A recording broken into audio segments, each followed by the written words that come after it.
الحمد للہ وحدہ لا شریک لہ والصلاة والسلام علی من لا نبی بعدہ وعلی آلہ واصحابہ الذین اوفوا عہدہ اما بعد فاعوذ باللہ من الشیطان الرجیم بسم اللہ الرحمن الرحیم انما یخشی اللہ من عبادہ العلماء اللہم صلی علی محمد وعلی آل محمد کما صلیت علی ابراہیم وعلی آل ابراہیم انک حمید مجید اللہم بارک علی محمد وعلی آل محمد کما بارکت علی ابراہیم وعلی آل ابراہیم انک حمید مجید۔ اللہ تعالیٰ کا فضل اور کرم ہے کہ اللہ تعالیٰ نے ہمیں دین کی نسبت سے جڑنے کی، بیٹھنے کی، علمی مجلس میں شرکت کی توفیق عطا فرمائی۔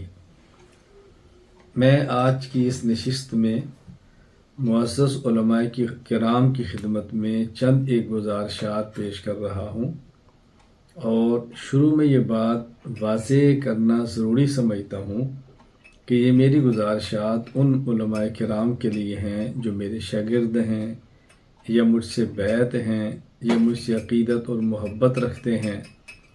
باقی اگر کسی کو میری بات پسند آئے تو قبول فرمائیں، نہ پسند آئے تو نہ قبول فرمائیں۔ میری خواہش یہ ہے کہ علماء کرام جن کا مجھ سے تعلق ہے استفادہ کرتے ہیں یا افادہ کرتے ہیں، مجھ سے سیکھتے ہیں یا مجھے سکھاتے ہیں، میرے لیے دعائیں کرتے ہیں یا میری دعائیں لیتے ہیں، میرے رابطے میں رہتے ہیں، ان کی خواہش ہوتی ہے میں کچھ نہ کچھ ان کے ساتھ بات کرتا رہوں، ان کی بات سنتا رہوں اور ہم یوں دینی تعلق کو برقرار رکھیں، تو ان کی خدمت میں گزارشات پیش کرتا رہتا ہوں۔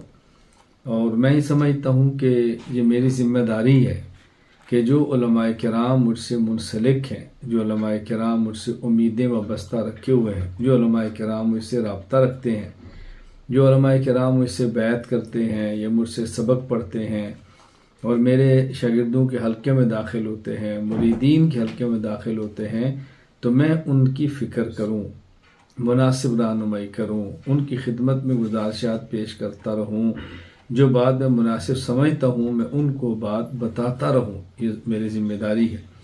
تو ہماری آج کی نشست بھی اس پس منظر اور اس تناظر میں ہے تاکہ آپ ذہن نشین فرما لیں۔ میں کبھی بھی اس طرح کی گفتگو نہیں کرتا کہ میں امت کے تمام علماء کرام کو مخاطب کر کے کوئی باتیں کروں اور اپنی بات بطور حجت کے ان کے سامنے پیش کروں، یا اپنی بات اس انداز میں کروں کہ بات میری عرف آخر ہے، مجھ سے غلطی نہیں ہو سکتی اور میری بات آپ ضرور قبول فرمائیں، ایسا نہیں ہے۔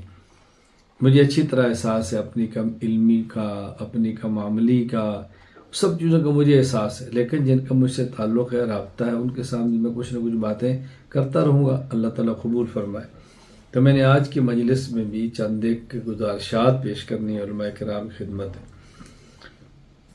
نمبر 1، علماء کرام یہ بات اچھی طرح ذہن نشین فرما لیں، خود سمجھ لیں اور دوسروں کو سمجھانے کی کوشش کریں کہ دین کے بنیادی اجزاء 5 ہیں۔ نمبر 1 اعتقادات یعنی عقائد، نمبر 2 عبادات یعنی اعمال، نمبر 3 اخلاقیات یعنی اخلاق، نمبر 4 معاشرات یعنی باہمی رہن سہن کا طریقہ، نمبر 5 معاملات، باہمی تعلقات اور باہمی مالی اور دیگر امور آپس میں چلانے ہیں، وہ کیا ہے۔ ان میں اہم ترین جز وہ عقائد کا ہے، اس کے بعد پھر جز وہ اعمال کا ہے، اس کے بعد پھر جز وہ اخلاق کا ہے، اس کے بعد جز پھر معاملات کا ہے اور معاشرات کا ہے۔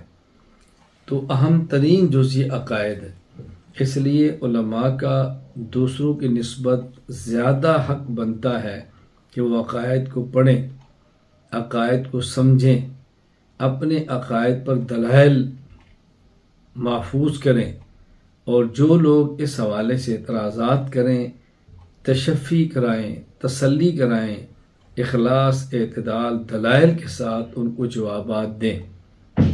یہ ہماری ذمہ داری ہے، اہم ترین چیز عقائد ہے۔ اور یہ بات ذہن نشین فرما لیں کہ میں خدا کی قسم اٹھا کر یہ بات کہہ رہا ہوں، اگر کسی شخص میں ایمان نہیں، اس کے عقائد خراب ہے اور اس کے نامہ اعمال میں ایک بھی برا عمل نہ ہو جسے ہم گناہ کہتے ہیں، وہ جنت کی خوشبو بھی نہیں سونگھ سکتا۔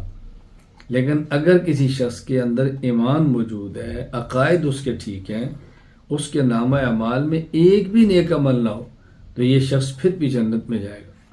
ہو سکتا ہے اللہ اپنے کرم سے ویسے ہی معاف فرما دے، ہو سکتا ہے اللہ تعالیٰ کسی اپنے نیک بندے کی سفارش قبول فرما کے اس کو جنت میں بھیج دیں، ہو سکتا ہے اللہ تعالیٰ اس بندے کے ساتھ قانون کا معاملہ فرما کے جہنم میں بھیجیں، اپنے اعمال کی سزا بھگتے اور اس کے بعد یہ جنت میں جائے، بہرحال یہ جنت میں جائے گا۔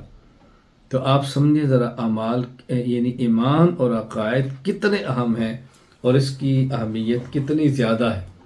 اس لیے دین کے اجزاء میں سے جزو اہم، جزو اعظم اور جزو اساسی اور جزو اصلی اور بنیادی جز وہ عقائد کا ہے۔ اس سے کبھی بھی علماء کرام کو غافل نہیں ہونا چاہیے۔ اور میں عقائد کی بات کر رہا ہوں، خاص عقیدے کی بات نہیں کر رہا۔ ہم نے یہ سمجھنا ہے کہ دین کے بنیادی اجزاء 5 ہیں، ان میں سب سے پہلا جز وہ ہیں عقائد، دوسرا جز ہیں اعمال، تیسرا جز ہیں اخلاق، چوتھا جز ہیں پھر معاشرات اور پانچواں ہے معاملات۔ اب عقائد کے معاملے میں ہمیں غور کرنا چاہیے کہ کیا صرف ہمیں عقائد کی تفصیلات ہی معلوم ہیں کہ بطور مسلمان ہمارا عقیدہ کیا ہے، ہمارے عقائد توحید کے بارے میں کیا ہیں، نبوت کے بارے میں کیا ہیں، قیامت کے بارے میں کیا ہیں، صحابہ کرام کے بارے میں کیا ہیں، قبر اور برزخ کے بارے میں کیا ہیں، جنت اور جہنم کے بارے میں کیا ہیں، حضرت عیسیٰ علیہ السلام کے بارے میں کیا ہیں، ختم نبوت کے بارے میں کیا ہے، کیا معلوم ہے؟ ہمیں اپنے ان عقائد کو سمجھنا ہے۔ یہ اچھی طرح واضح نشین فرمائیں، جب ہم علماء ہی اس کی اہمیت سے واقف نہیں ہوں گے تو بتائیں دوسرے لوگوں کو ہم یہ بات کیسے سمجھائیں گے؟ میں ایک عالم ہی عقیدہ نہیں سمجھتا، میں کسی اور کو کیسے سمجھاؤں گا؟ میرے عقیدے میرے ہی پاس دلیل موجود نہیں ہے، میں عوام سے کیا گلہ کروں گا؟ اس لیے ضروری ہے کہ ہم اپنے عقائد کو پہلے پڑھیں، سمجھیں، پھر اس کو اخلاص، اعتدال اور دلائل کے ساتھ امت کے سامنے پیش کریں۔ عقائد کو بہت زیادہ اہمیت دیں۔ میں بات عرض کروں، میری بات سمجھنے کی کوشش کریں۔ پھر معاملہ عقائد کا ہے، عقیدے کا نہیں ہے، کیونکہ ہماری کوتاہی ہے اگر ہم عقائد پر کام نہیں کرتے، پھر ہماری کوتاہی ہے اگر ہم ایک عقیدے پر کام کر کے بقیہ عقائد کو نظر انداز کر دیتے ہیں۔ اس لیے اگر کوئی شخص توحید کا قائل ہے، اللہ تعالیٰ کی وحدانیت کا قائل ہے، لیکن انبیاء علیہ السلام کو انبیاء نہیں مانتا، وہ مومن پھر بھی نہیں ہے۔ اگر انبیاء علیہ السلام کو انبیاء مانتا ہے لیکن حضور اکرم صلی اللہ علیہ وسلم کو آخری نبی نہیں مانتا، وہ پھر بھی مومن نہیں ہے۔ اگر توحید بھی مان لے اللہ تعالیٰ کی، نبوت بھی مان لے انبیاء علیہ السلام کی، ختم نبوت بھی مان لے حضور اکرم صلی اللہ علیہ وسلم کی، لیکن وہ صحابہ کرام کو نہ مانے، تب بھی مومن نہیں ہے۔ اب صحابہ کرام کو ماننا بھی ضروری ہے، اور اگر کوئی شخص یہ عقائد رکھ لے اور ان کو ماننے کے باوجود حضرت صدیق اکبر رضی اللہ تعالی عنہ کو خلیفہ اول نہ مانے، تب بھی مومن نہیں ہے۔ اس لیے ان کو خلیفہ اول ماننا بھی ضروری ہے۔ اگر کوئی شخص صحابہ کرام رضی اللہ عنہ سے محبت کا دعویٰ کرتا ہے، اہل بیت تو صحابہ کرام کی فہرست میں ہے، فرق صرف اتنا ہے کہ رسول اکرم صلی اللہ علیہ وسلم کے دور میں آپ پر ایمان لانے والے اور آپ کی مجلس میں حاضر ہونے والے بعض افراد وہ تھے جن سے آپ کا خونی رشتہ ہے، اور بعض وہ جن سے آپ کا قریب کا خونی رشتہ نہیں ہے۔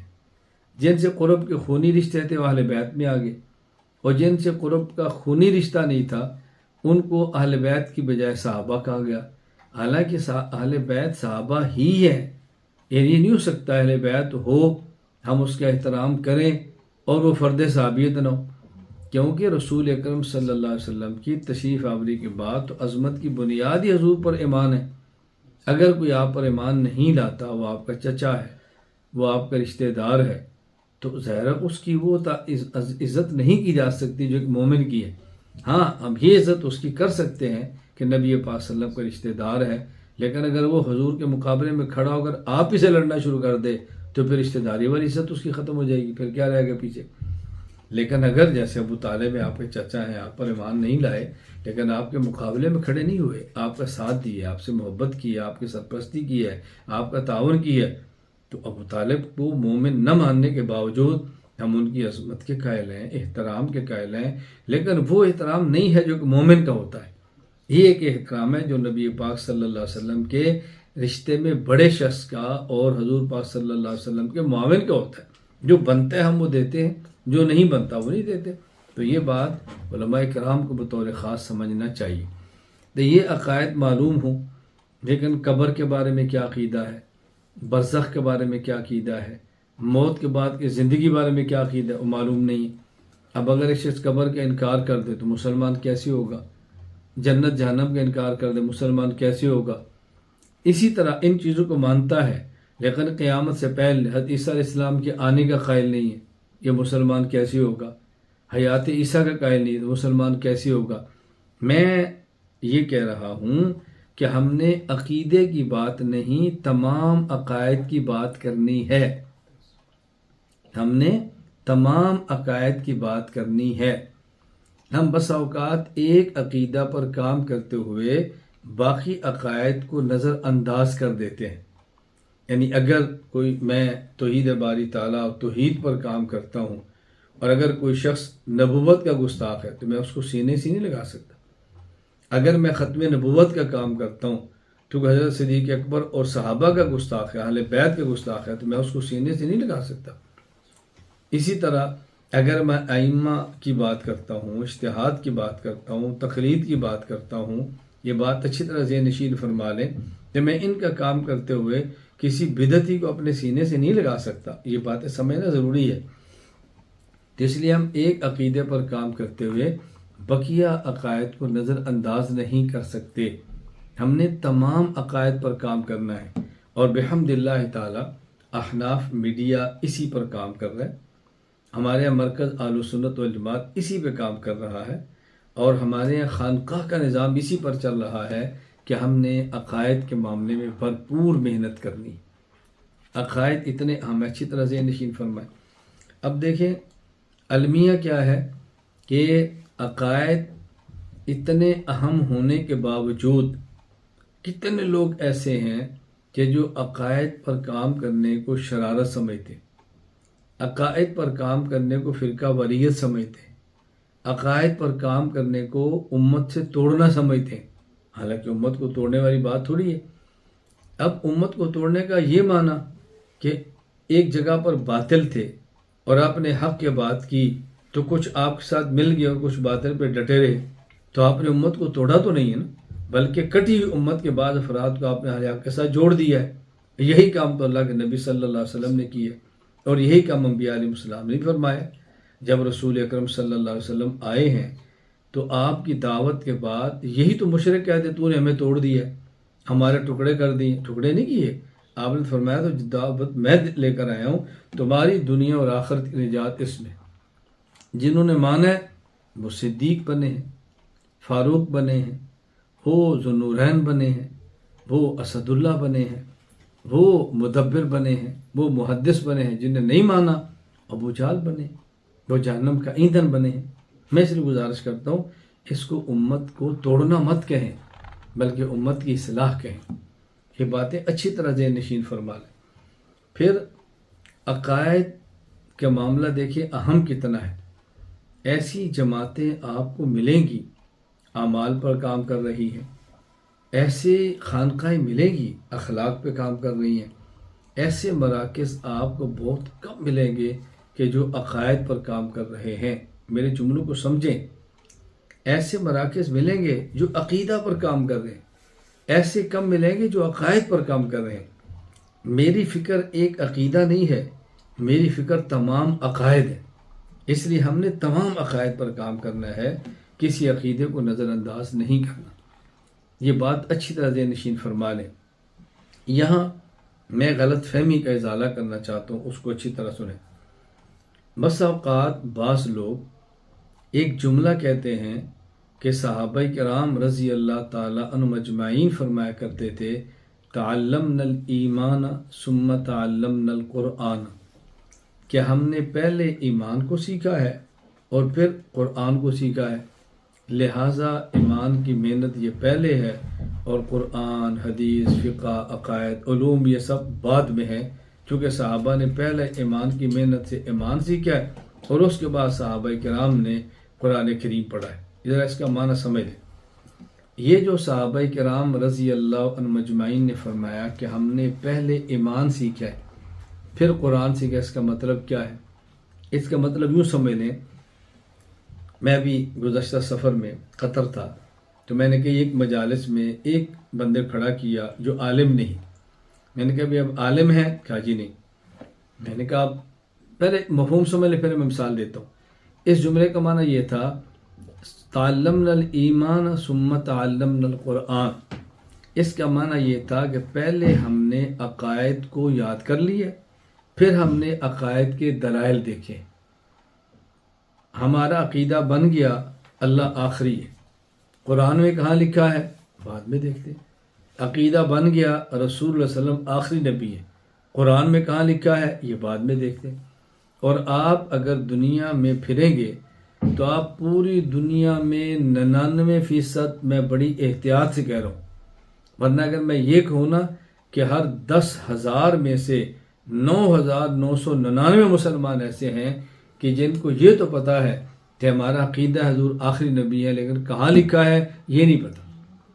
یہ تو پتہ ہے نمازیں 5 ہیں، یہ کہاں لکھی ہیں یہ نہیں پتہ، اور وہ مومن ہے۔ کیوں؟ یہ پتہ ہونا ضروری ہے کہ ہمارا عقیدہ کیا ہے، کہاں لکھا ہے، یہ نہیں بھی پتہ ہوگا تو بندہ پھر بھی مومن ہوگا۔ یعنی ایک شخص کے سامنے آپ قرآن کریم رکھیے، کیا ہے؟ وہ کہتے ہیں جی قرآن کریم ہے، اس پر ایمان لاتے ہو؟ بالکل میں مانتا ہوں، الف سے لے کر یہ آخر تک مانتا ہوں۔ پڑھو کہ جی میں پڑھا ہوا تو نہیں ہوں لیکن میں اس کو مانتا ہوں، اب یہ مومن ہے۔ لیکن ایک بندہ اس کو ازور پڑھنا شروع کر دے کہ جی میں مانتا نہیں ہوں، وہ مومن نہیں ہے۔ یعنی کوئی شخص پورے قرآن کو پڑھ لے اور مانے نہ تو مومن نہیں ہے، اور ایک کو پڑھنا نہ ہے پھر بھی کہ میں مانتا ہوں، یہ پھر بھی مومن ہے۔ تو تعلمنا الایمان کا معنی یہ ہے کہ ہم نے عقائد سمجھ لیے، پھر دیکھا کہ عقائد کہاں لکھے۔ میں اس کی ایک مثال دینے لگا ہوں کہ میں نے ابھی گزشتہ دنوں قطر کا سفر تھا، تو 2-4 مجالس میں میں نے بعض بندوں کھڑا کیا، بھی عالم نہیں آپ کھڑے ہو جاؤ، آپ کا کیا عقیدہ ہے کہ رسول اللہ صلی اللہ علیہ وسلم آخری نبی ہیں؟ کہا جی ہے۔ میں نے کہا قرآن کریم میں کہاں لکھا ہے؟ کہا یہ تو مجھے بھی نہیں پتا۔ میں نے کہا اچھا یہ بتاؤ نمازیں کتنی فرض ہیں؟ کہا جی 5 ہیں۔ میں نے کہا قرآن کریم میں کہاں لکھا ہے؟ کہا یہ تو مجھے بھی نہیں پتا۔ میں نے کہا اچھا یہ بتاؤ کہ وضو فرض ہے؟ کہا جی فرض ہے۔ قرآن میں کہاں لکھا ہے؟ کہا تو مجھے بھی نہیں پتا۔ میں نے کہا دیکھو یہ مومن ہے۔ کیوں؟ اس نے بچپن میں یہ پڑھ لیا ہے حضور آخری نبی ہے، اس نے پڑھ لیا ہے کہ نمازیں 5 ہیں، اس نے پڑھ لیا ہے کہ نماز سے پہلے وضو کرنا ضروری ہے۔ اب میں اسے ترغیب دوں گا بیٹا دلائل بھی پڑھ لو، قرآن بھی پڑھ لو، ذرا دیکھو دلائل کہاں لکھے ہیں۔ یہ ہے اس کا معنی تعلمنا الایمان ثم تعلمنا القرآن، کہ صحابہ کرام فرماتے ہیں ہم نے عقیدہ سمجھ لیا اور پھر قرآن کریم میں دیکھا یہ عقیدہ کہاں لکھا۔ اور یہ آج بھی ایسے، اگر کوئی شخص مسلمان ہوتا ہے، کافر ہے، کلمہ پڑھ کے مسلمان ہوتا ہے، تو آپ اسے کیا کہیں گے؟ تو کیا لا الہ الا اللہ محمد الرسول اللہ، تو کیا آمنت باللہ وملائکتہ وکتبہ ورسلہ والیوم الآخر والقدر خیرہ وشرہ من اللہ تعالی والبعث بعد الموت، وہ کہہ لیتے ہیں تو مومن ہو گیا نا۔ یہ ہے تعلمنا الایمان۔ اب ہم کہتے ہیں ابھی قرآن پڑھ، اب ہم کہتے ہیں قرآن پڑھ۔ یہ معنی ہے کہ پہلے ایمان لے آئے ہیں، کلمہ پڑھ لیا ہے، قبول کر لیا ہے، پھر ہم نے قرآن پڑھنا شروع کیا۔ یہ مفہوم نہیں ہے جو ہم بیان کرتے ہیں کہ نہیں ہم ایمان کی محنت کریں اور قرآن بعد میں، یہ مفہوم نہیں ہے۔ اچھی طرح سمجھیں، اللہ میں بات سمجھنے کی توفیق عطا فرمائے۔ تو دین کے بنیادی اجزاء 5 ہیں: عقائد، اعتقادات، عقائد، عبادات، اعمال، اخلاقیات، اخلاق، معاشرات، رہنا سہنا، معاملات اور باہمی لین دین کے امور، ان میں سب سے اہم ترین چیز عقائد ہے۔ اس لیے علماء کرام کو بطور خاص چاہیے کہ سب سے زیادہ محنت عقائد پر کریں۔ عقائد کی حیثیت ایسی ہی ہے کہ جس طرح ایک مکان ہو اور اس مکان میں مختلف کمرے ہوں، اس میں ایک کمرہ سونے کا ہے، ایک کمرہ مہمان خانہ ہے، ایک کمرہ کھانے پکانے کا ہے، ایک کمرہ کھانا کھلانے کا ہے، ایک کمرہ ہے کپڑے دھونے کا ہے، کئی کمرے، لیکن اس پورے مکان کی بنیاد زمین ہے۔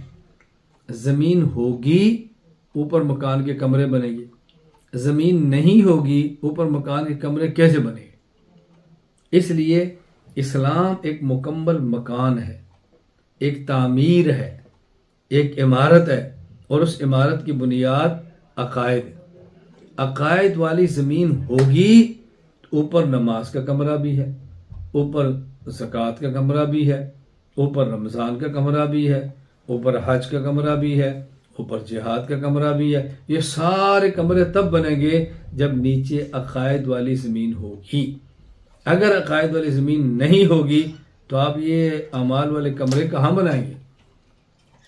ان العقائد کلھا اس لاسلام الفتح، عربی کا شعر ہے، ان العقائد کلھا اس لاسلام الفتح ان ضاع امر واحد بینہن فقد غوا، کہ تمام عقائد یہ مسلمان کے اسلام کی بنیاد ہے، ان میں سے ایک عقیدہ بھی ختم ہو گیا تو پورا اسلام ختم ہو جائے گا۔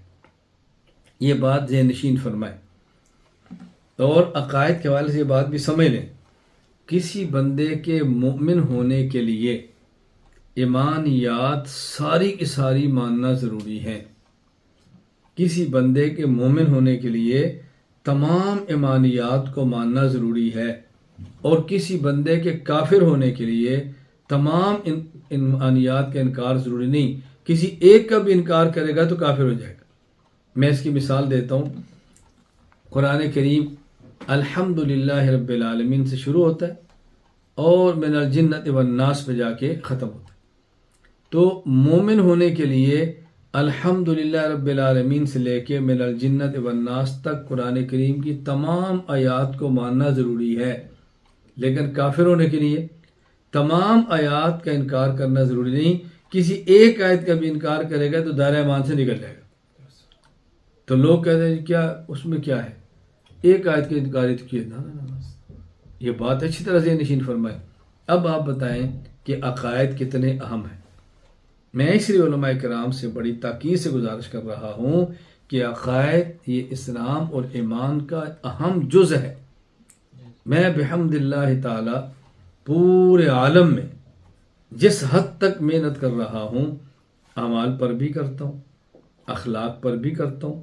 ابھی یعنی چند گھنٹے پہلے کی بات ہے، 2 بجے میرا بیان خانقاہی تھا، ابھی دیکھیں 7 بجے، ٹھیک 5 گھنٹے بعد بیان ہے اور عقائد کے اوپر ہو رہا ہے۔ کل صحابہ کرام اہل بیت کے متعلق میرا بیان تھا اور میں نے پورے عقائد تفصیل سے پیش کیے کہ ہمارے عقائد کیا ہیں۔ آگے اس پہ دلائل پر پھر بات آ رہی ہے، تنازعات کے جوابات بھی آئیں گے۔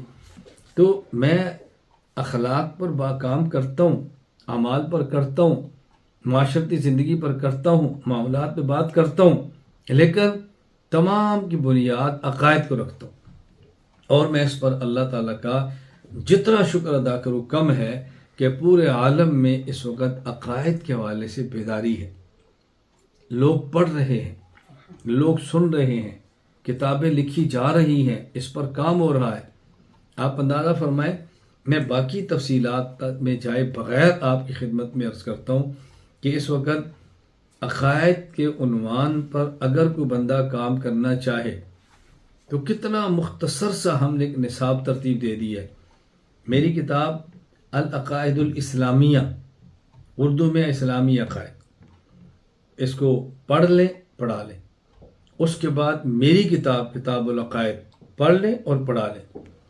اس کے بعد میری کتاب شرح العقیدۃ الحسنہ، یہ عقید حسنہ کتاب ہے شاہ ولی اللہ رحمہ اللہ، پڑھ لیں پڑھا لیں۔ اس کے بعد میری کتاب ہے شرح العقیدۃ النسفیہ، علامہ نسوی کا عقیدہ نسفیہ ہے، اس کی شرح ہے۔ اس کے بعد پھر میری کتاب ہے شرح العقیدۃ الطحاویہ، عقیدہ طحاویہ امام طحاوی کتاب ہے، اس کی شرح ہے۔ اس کے بعد پھر میری کتاب ہے شرح الفقہ الاکبر، امام اعظم ابو حنیفہ رحمہ اللہ کتاب ہے الفقہ الاکبر، تو یہ اس کی شرح ہے۔ آپ یہ 6 کتابیں بالترتیب رکھ لیں۔ پھر اصول عقائد میری کتاب ہے، اس کو پڑھ لیں۔ اور ابھی کل میں نے آخری سبق بھجوایا ہے، اصول عقائد میں نے 9 دن پڑھایا ہے۔ روزانہ سبق کا دورانیہ کم از کم 1 گھنٹہ ہوتا تھا، یعنی کم از کم وہ سبق 9 گھنٹے پر مشتمل ہے۔ اتنی تفصیل سے بات میرے علم میں نہیں ہے کہ صرف اصول عقائد پر آپ کو کہیں سے ملے۔ آپ پہنا میڈیا پر دیکھ لیں، جن کا مجھ سے رابطہ ہے، مجھ سے تعلق ہے اور براہ راست میرے رابطے میں ذاتی نمبر سے ان کو بھجواتا ہوں بغیر کسی واسطے کے۔ اور آج اصول مناظرہ کا میں نے پہلا سبق بھجوا دیا ہے، اب ہر روز اصول مناظرہ کا سبق آپ کے پاس آتا چلا جائے گا۔ خیر، اصول عقائد تو دیکھیں 6 کتب ہیں، اصول عقائد یہ 7 ہے۔ یہ بنیادی میں نے کتابیں صرف عقائد کو سمجھنے کے لیے مرتب کی ہیں۔ اس کے علاوہ ہر عقیدے پر الگ کام ہے، توحید باری پر الگ کام ہے، ختم نبوت پر الگ کام ہے، عصمت انبیاء پر الگ کام ہے، حیات الانبیاء پر الگ کام ہے، نور اور بشریت انبیاء پر الگ کام ہے، پھر مقام دفاع صحابہ پہ الگ کام ہے۔ اب میرا بس سبق شروع ہے، کل میں نے پہلا سبق اس عنوان پہ پڑھایا، یہ ایک الگ کام ہے۔ اجتہاد و تقلید پہ الگ ہے، ثواب و عذاب قبر پہ الگ ہے، توسل پہ الگ ہے، شفاعت پہ الگ ہے، اور میں صرف اشارے دے رہا ہوں۔ اس طرح عقائد پر الگ ہے، پھر مسائل پر الگ ہے، ایک طویل فہرست ہے جس پر ہمارا کام شروع ہے۔ آپ دعا فرمائیں، میں کوشش کر رہا ہوں کہ جس حد تک جلدی سے جلدی ہو میں اس حوالے سے اپنے کام کو مکمل کروں، اور پھر یہ اردو میں مکمل ہونے کے بعد پھر انگریزی، عربی اور دیگر زبانوں کے اندر کام شروع ہو جائے۔ میں یہ بھی عرض کرتا ہوں اللہ تعالیٰ کا بہت کرم ہے، کافی حد تک کام اردو سے نکل کر انگریزی میں اس کا ترجمہ کیا جا رہا ہے، کافی حد تک عربی میں کام شروع ہو چکا ہے۔ میں سارا عرض نہیں کرتا، وقت پر آپ کے سامنے چیزیں آ جائیں گی انشاءاللہ۔ دعا فرمائیں کہ اللہ تعالیٰ شرور سے محفوظ رکھے، اللہ تعالیٰ حاسدین کی حسد سے محفوظ رکھے، ناظرین کے نظر بد سے محفوظ رکھے، ماکرین کے مکر و فریب سے محفوظ رکھے، اور شرور سے اللہ محفوظ رکھے، اور عافیت سے دین کی مقبول خدمت مجھ سے بھی لے، اللہ تعالیٰ آپ سے بھی لے، ہم سب سے، اور اللہ ہماری نسلوں سے کام لے، جو آپ کے سامنے آئے گا۔ تو دین کے بنیادی اجزاء 5 ہیں۔ اچھا، پھر اسی طرح کتب کے حوالے سے ہم نے مستقل ایک طے کر لیا ہے، کچھ کام ہو گیا ہے، کچھ آئے گا۔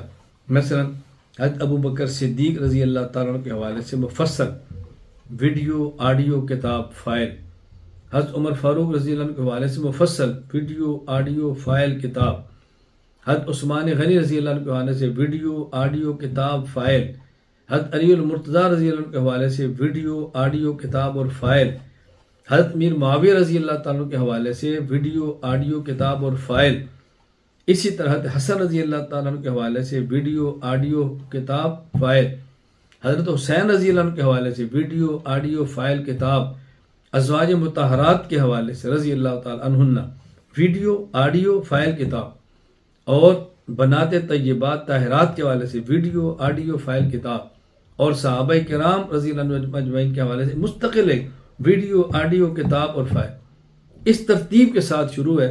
کچھ وقت آپ ہمارے ساتھ رہیں، انتظار فرمائیں، دعا کرتے رہیں، ہماری ضرورتوں کے لیے دعا کریں، اللہ اپنی کرم سے پوری فرما دے، تو آپ کو پھر اندازہ ہوگا کہ عقائد پر کتنا کام۔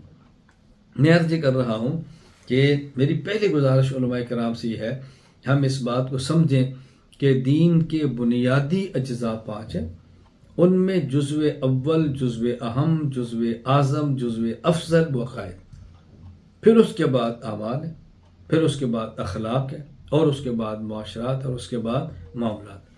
ہم علماء نے پورے دین پر کام کرنا ہے، یہ میں نے پہلی گزارش کی ہے، میں بہت مختصر باتیں کروں۔ نمبر 2، جب دین کے بنیادی اجزاء 5 ہیں، ان میں سے پہلا جز عقائد کا ہے، ٹھیک ہے، میری محنت کا میدان یہ کہ ہم تمام عقائد پہ کام کریں، لیکن بعض علماء اپنی علاقائی ضروریات کی بنیاد پر یا اپنی صلاحیت کی بنیاد پر یا اپنے وسائل کی بنیاد پر کسی بھی ضرورت کی بنیاد پر تمام عقائد پر کام نہیں کر پاتے۔ وہ اپنے علاقے کی ضرورت کے پیش نظر عقیدہ توحید پر کام کرتے ہیں، بقیہ عقائد پہ نہیں کر پاتے کہ وہاں اس کی ضرورت نہیں ہوگی۔ ضرورت نہ ہونے کا معنی کہ وہاں شرک نہیں ہوگا، مشرکین نہیں ہوں گے یا وہ حملہ آور نہیں ہوں گے۔ بعض علماء کرام اپنے علاقے کی ضرورت کی بنیاد پر عقیدہ ختم نبوت کا ترجیحی بنیادوں پر کام کرتے ہیں کہ اس کی ضرورت زیادہ ہے۔ بعض علماء کرام اپنے علاقوں میں ترجیحی بنیاد پر دفاع اور مقام صحابہ پر کام کرتے ہیں کہ اس کی وہاں ضرورت زیادہ ہے۔ بعض علماء کرام سنت کے حوالے سے کسی علاقے میں زیادہ کام کرتے ہیں بدعات کے رد میں کہ اس کی ضرورت زیادہ ہے۔ بعض علماء کرام بعض علاقے میں اپنے علاقوں میں یعنی حضرت عیسیٰ کی حیات کے حوالے علیہ السلام کسی دیگر حوالے سے کام پر ضرورت زیادہ ہے۔ بس یہ ذہن بنا لیں کہ جو عالم جس علاقے میں اپنی ضرورت علاقائی کی بنیاد پر کسی کے عقیدے کا کام کرے گا وہ ہمارا معاون ہے، ہم اس کے معاون ہیں، وہ ہمارا رفیق ہے، ہم اس کے رفیق ہیں، وہ ہمارا فریق نہیں ہے، ہمارا رفیق ہے۔ ہم یہ ذہن بنا کر کام کریں۔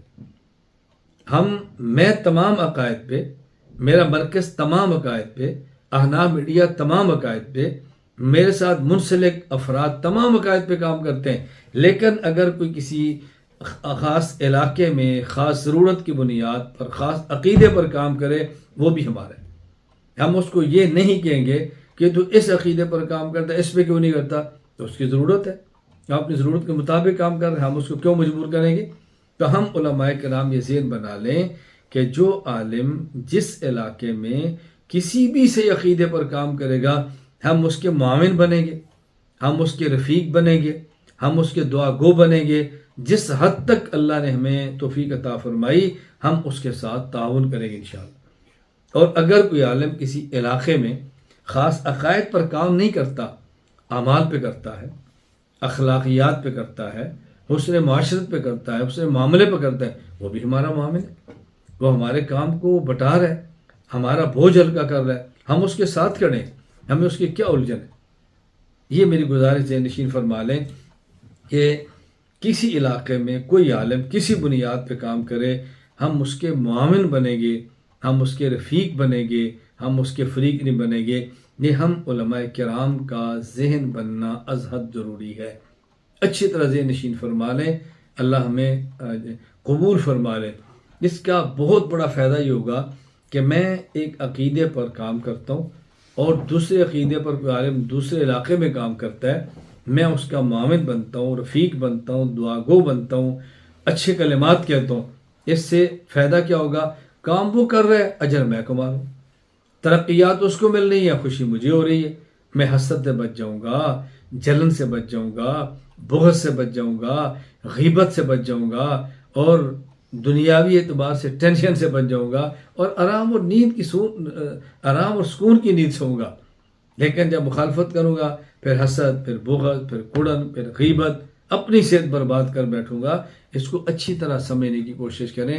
ہم نے دوسرے کام کرنے والے اہل حق علماء کرام کا معاون بننا ہے، رفیق بننا ہے، ان کے لیے دعا گو بننا ہے۔ یہ اچھی طرح ذہن نشین فرما لیں۔ نمبر 3،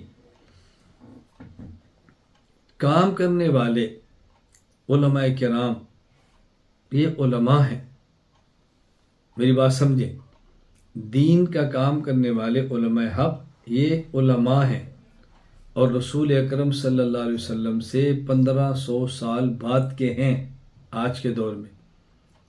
یہ نبی نہیں ہے علیہ باللہ، یہ صحابی نہیں ہے علیہ باللہ، یہ تابعی نہیں ہے، یہ 1500 سال بعد کے لوگ ہیں۔ ان میں خوبیاں بھی ہوں گی، ان میں خامیاں بھی ہوں گی۔ یہ نہیں ہے کہ ان کی خوبیوں سے ہم فائدہ اٹھائیں اور ان کی خامیاں ہم برداشت نہ کریں، یہ ممکن نہیں۔ اگر ہم ان کی خوبیوں سے فائدہ اٹھائیں گے تو ان کی خامیاں بھی برداشت ہم نے کرنی ہیں۔ اگر کسی عالم کی کمزوری دیکھ لیں، کسی عالم میں عیب دیکھ لیں، کسی عالم میں بشری کوئی تقاضا دیکھ لیں، اللہ کا واسطہ اس کا اظہار باہر نہ کریں، میڈیا پر نہ کریں، اس کی تذلیل نہ کریں، اس کی توہین نہ کریں، اس کی تنقیص نہ کریں، اپنے علاقے میں اس کا وقار مجروح نہ کریں۔ اللہ کا واسطہ دے کر میں کہتا ہوں اس کا بہت زیادہ خیال فرمائیں۔ آج اس کے اندر ہے، کہیں ایسا نہ ہو کل یہ ہمارے اندر آ جائے۔ رسول اکرم صلی اللہ علیہ وسلم کا ارشاد گرامی ہے، لا تظہر الشماتۃ لاخیک عسى اللہ ان یبتلیک ویرحمہ اللہ۔ اللہ کے نبی نے فرمایا اپنے بھائی کی کسی کمزوری کی بنیاد پہ خوشیاں نہ کرو، کہیں ایسا نہ ہو اللہ تمہیں اس گناہ میں مبتلا کر دے اور اللہ تعالیٰ اس پہ رحم فرما دے۔ کہیں ایسا نہ ہو کہ کل یہ معاملہ ہمارے ساتھ ہو اور لوگ ہمارے اوپر ہنسیں اور تالیاں بجائیں۔ اس لیے میں اللہ کا واسطہ دے کر کہتا ہوں اہل حق علماء جو کام کرتے ہیں ان کی خامی، ان کی کمزوری، ان کا عیب اس کو چھپائیں، اور ان کی خوبیوں سے فائدہ اگر ہم اٹھاتے ہیں ان کی خامیاں برداشت ہم نے کرنی ہے۔ حضرت مولانا محمد یوسف بن نوری رحمہ اللہ تعالی وہ جملہ فرمایا کرتے تھے، جس بکری کا دودھ ہم نے پینا ہے اس بکری کی مینگنیاں ہم نے اٹھانی ہے۔ ایسا نہیں ہے کہ بکری کا دودھ ہم پئیں اور اس بکری کی مینگنیاں ہم سایہ اٹھائیں۔ تو جس عالم کی صلاحیتوں سے فائدہ ہم نے اٹھانا ہے اس عالم کی بشری کمزوریوں کو برداشت بھی ہم نے کرنا ہے۔ یہ ذہن نشین فرمائے، اس کا بہت خیال فرمائے۔ نمبر 4، علماء کرام کے حوالے سے جو اپنے بارے میں مسئلہ ہے اس کو پوچھیں، دوسرے علماء کرام پر تبصرے نہ کریں، اچھی طرح سمجھیں۔ آپ کی ضرورت ہے وہ پوچھیں، جو آپ کی ضرورت نہیں ہے اس کو مت چھیڑیں۔ مجھ سے کئی ایک لوگوں نے پوچھا، گزشتہ کل بھی ایک عالم دین نے مجھ سے مسئلہ پوچھا کہ یوٹیوب پر بیانات نشر کر کے، چینل پر بیانات نشر کر کے ان سے جو پیسے کمائے جاتے ہیں یہ جائز ہے؟ میں نے ان سے پوچھا مسئلہ آپ کا اپنا ہے یا کسی کے لیے ہے؟ کہ جی میرا نہیں ہے، میں علماء کرام کے بارے میں پوچھنا چاہتا ہوں۔ میں نے کہا آپ اپنا مسئلہ پوچھیں، علماء کرام کے بارے میں آپ کیوں پوچھتے ہیں؟ اگر وہ یوٹیوب سے پیسے لے رہے ہیں تو ان کے پاس دلیل ہوگی، اگر غلط کر رہے ہیں تو جواب دہ ہوں گے، اگر ٹھیک کر رہے ہیں تو ان کو اجر ملے گا۔ تیرا کیا مسئلہ ہے؟ مجھے کئی لوگوں نے کہا، میں آج بھی وضاحت کر رہا ہوں، میں نے آج تک یوٹیوب کی کمائی کو نہ کمایا ہے، نہ لیا ہے، نہ کھایا ہے۔ میں اس سے کروڑوں روپے کما سکتا تھا، میں نے آج تک یوٹیوب کے ذریعے پیسے نہیں لیے۔ لیکن جن علماء کرام کا نظریہ اس کے جواز کا ہے ان کی رائے ہے، میں ان کی رائے کا احترام کرتا ہوں، میں ان کی قدر کرتا ہوں، ان کا نظریہ ہے، ان کے دلائل ہیں، ان کی اپنی سوچ ہے۔ میں نہیں لیتا تو اس کا معنی یہ نہیں ہے کہ میں ان کو غلط کہتا ہوں، ان کی اپنی رائے ہے، اپنی سوچ ہے۔ تو وہ معاملات پوچھے جو ہم اپنے بارے میں ہیں۔ بہت سے لوگ ایسے مسائل چھیڑ دیتے ہیں جو ان کے بارے میں نہیں، دوسرے کے بارے میں، کہ جی فلاں نے کہا غلط ہے، یہ کیا؟ یعنی آپ یہاں تک اندازہ فرمائیں کہ میری مستقل یہ عادت ہے، مستقل مجھ سے کوئی بندہ بھی مسئلہ پوچھے اور مسئلہ پوچھنے سے پہلے یہ کہہ دے کہ بعض علماء مولانا صاحب یوں کہتے ہیں تو آپ کی رائے کیا ہے، میں جواب ہی نہیں دیتا۔ میں نے کہا بس آپ نے علماء سے پوچھ لیا، آپ ان کی رائے پر اعتماد ہے تو عمل کر لیں، نہیں ہے تو چھوڑ دیں۔ نہیں، میں آپ کی رائے جاننا چاہتا ہوں۔ میں نے کہا میری رائے جاننا چاہتے ہیں تو آپ نے یہ کیوں کہا کہ بعض علماء کی رائے یہ ہے، آپ کیا کہتے ہیں؟ کیا آپ میری رائے کو علماء کی رائے سے ٹکرانا چاہتے ہیں، ہمیں لڑانا چاہتے ہیں، یا عمل کرنا چاہتے ہیں؟ اگر عمل کرنا چاہتے تو ان کی رائے پہ عمل کر لو، نہیں قبول تو نہ کرو۔ ہاں اگر مجھ سے پوچھنا ہے تو یہ نہ کہو اس مسئلے پر بعض علماء یوں کہتے ہیں، آپ کیا کہتے ہیں، یہ نہ پوچھو، مجھ سے ڈائریکٹ پوچھو کہ مولانا صاحب یہ مسئلہ ہے، آپ کیا کہتے ہیں، آپ کیا کہتے ہیں؟ مجھے کسی کا پہلے حوالہ دے کہ پھر نہ پوچھیں۔ براہ راست پوچھیں کہ اس مسئلے میں آپ کی رائے کیا ہے. میں انشاءاللہ اپنی رائے بھی دوں گا اور اپنی رائے پہ دلائل بھی دوں گا.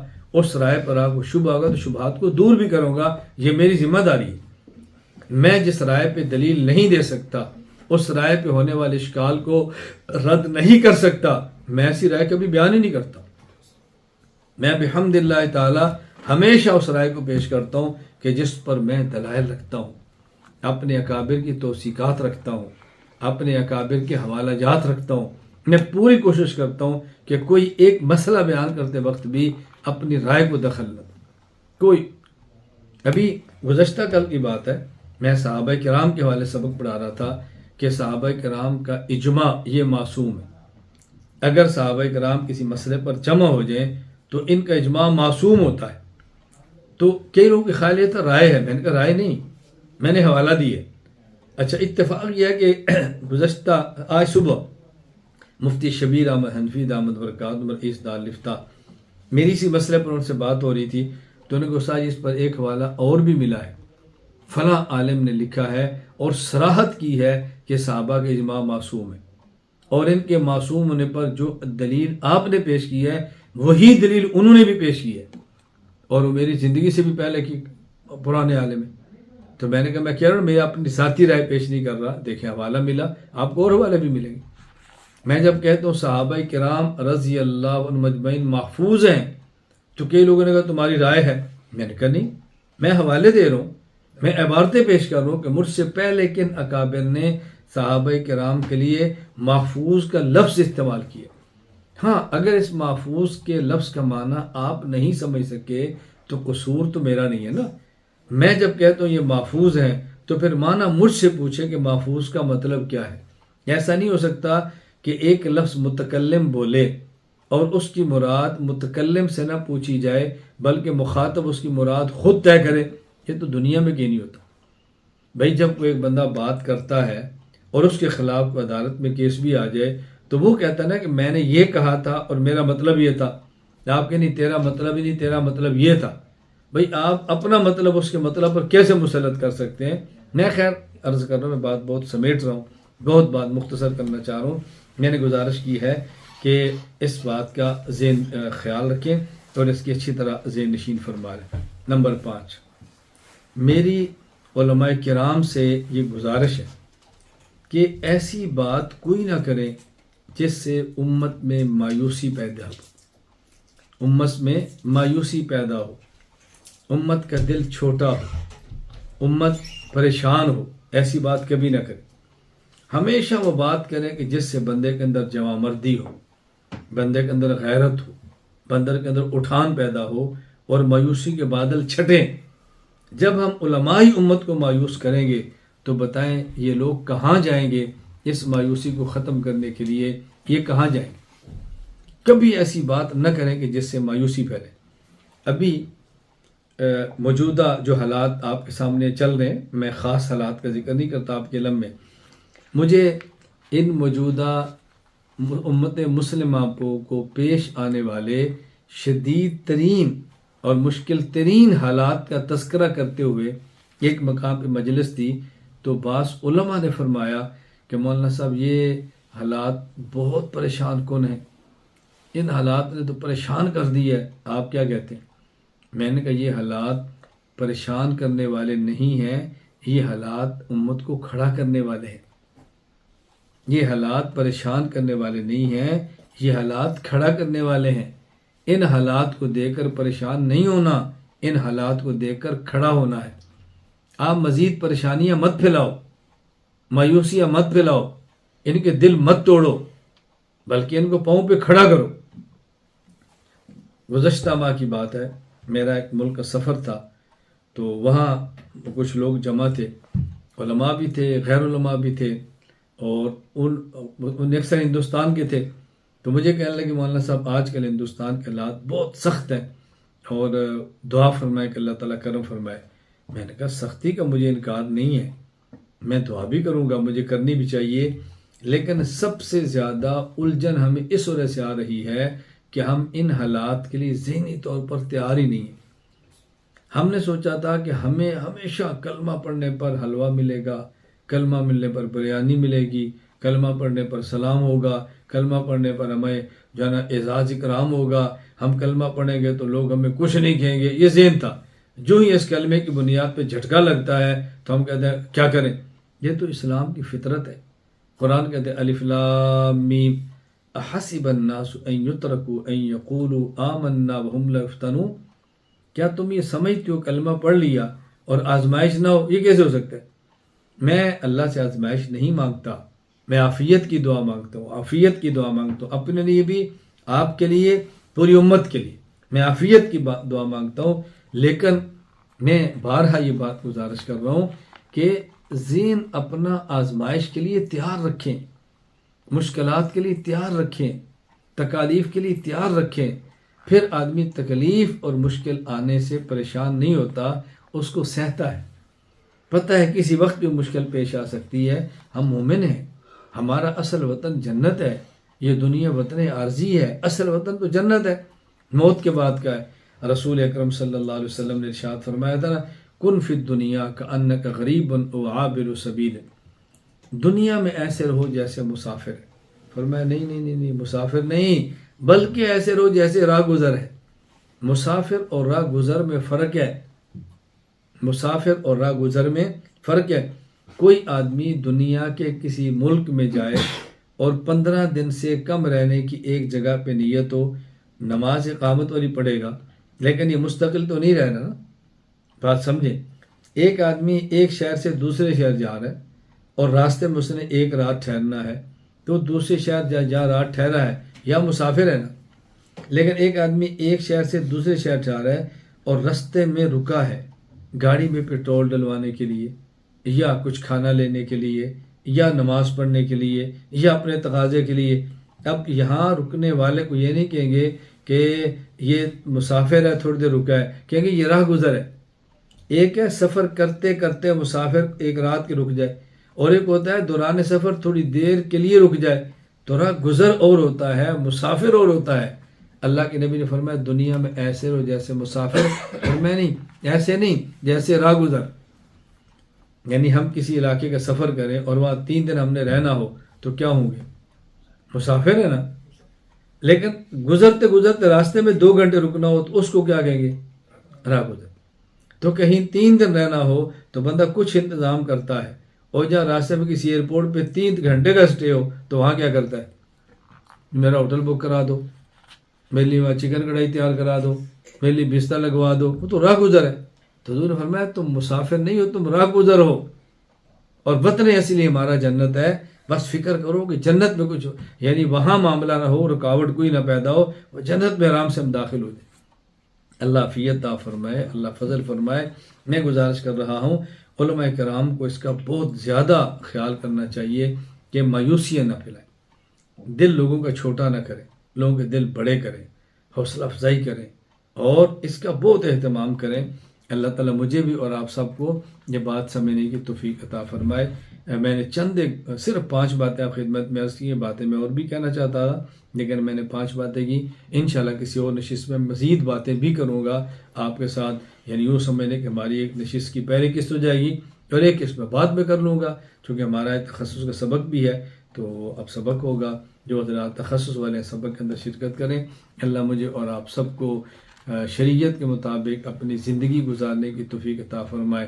اللہ مجھ سے اور آپ سے اور ہماری نسلوں سے دین کی مقبول خدمت لے لے اور اللہ قبول فرما لے.